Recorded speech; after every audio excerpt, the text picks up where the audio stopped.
It's Jonesy and Amanda's cutting room floor. Yeah. It's Jonesy and Amanda's cutting room floor. Yeah. It's Jonesy and Amanda's cutting room floor.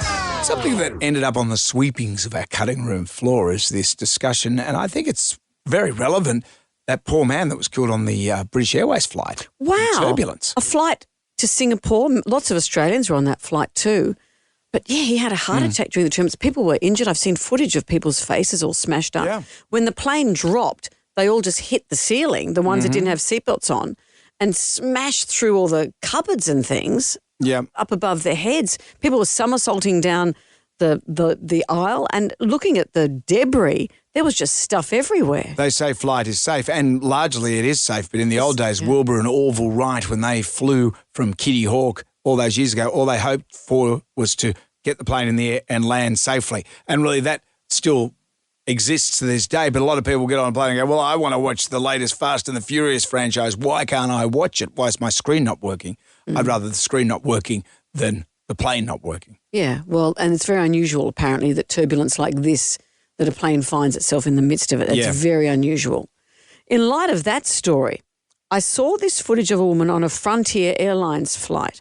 Now, the background to this story is, you know when you get that seat and it's got that extra leg room, it's like the emergency bunk of seats. Yeah, over the wing. Yeah. Yep. And they say they have to do the speech. If you sit here, are you prepared to, open the hatch. Help people and blah, blah, blah. Yeah, you open the hatch. You've got to be compass enough to open the hatch, push it out, and then guide your passengers out. Kick around all the beer bottles the beer cans that you've left there and see if you're compass enough, as you say. I'm straight into that seat. You'd love that. You would be a person who would help people. Well, this woman was sitting there and she was overheard by a couple of people saying that, quote, I'm not going to save anybody. If something happens, I'm going to save myself first. So when the flight attendant came up to say, are you prepared to blah, blah, blah, she said yes. And the other people said, I don't think so. And it became this big fight. Really? That lady came and asked us, we got witnesses, we all agree.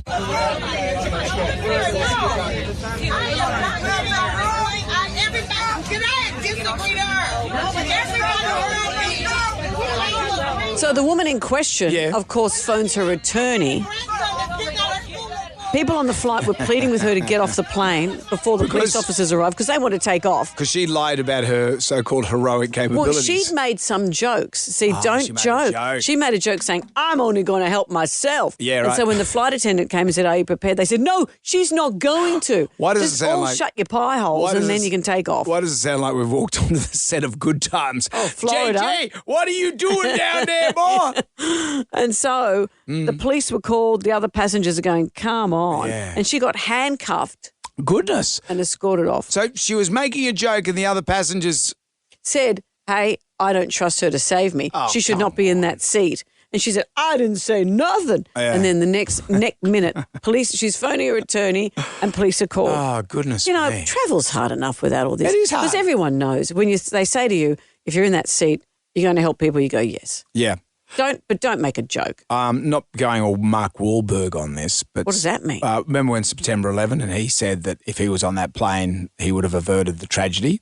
What are you going to say here? I'm not going Mark Wahlberg on this, but what happens in history, if we don't learn from history, then we're doomed to just be extinct. And sometimes I wonder if that's actually indeed happening, but not for me. I like to think I look to history and I learn from it. What's the historical relevance here? When I get on the plane, I'm always very mindful of what's going on. Who's this guy? What's that guy doing? What's she going to do? Why are those wires coming out of that backpack? Exactly. All those things. I'm always just looking and I am always in a state of vigilance when I'm on a plane. I've flown with you. You have 18 beers before, during and after. There's no vigilance and your mouth is open and you're snoring. And that's a flight to Melbourne from Sydney. I also see how much beer is in the beer cart to see if it can sustain me during the flight. I worked with a cameraman who said that he's flown enough that he knows statistically knows that things can happen. Things can happen. And he's the guy when they say count the number of seats you are from the front or the back of your nearest exit. He's flown so much, but he will turn around and see how many seats there are. He follows it all to a T. And did you see Sully? That's exactly what happened with Sully. Sandra. No. Our newsreader. No. Sully, as in Captain Sullenberg. Charles Sullenberger, when he put the plane down in the Hudson River. And then if you watch that movie, people were trying to point at the insurance companies, funnily enough, insurance companies saying, oh, well, you know, you could have landed that plane at Teterboro or any of the other airports around, but instead you chose to put it in the Hudson. And they said, but what about the human factor? They didn't factor in the human factor, the decision-making. And when that bird strike hit that plane, it was they were only like 800 feet off the ground. There's no procedure for that. Both engines gone. Total engine failure. That man reacted, and he stood up to the plate, and he did it. And any other cliches I can think of. And what are you saying? That you'd be that guy? I would be. I'd like to think I wouldn't just sit there and. Hey, Captain, ordered a special meal. Excuse me, Sully. I know this isn't a long flight, but I did order a special meal. But is there a chance I can get another beer? Anyway. Yeah. Okay, you motherfuckers, that's it for today. Come back tomorrow for more. I'm Jonesy and Amanda's cutting room floor. Yeah.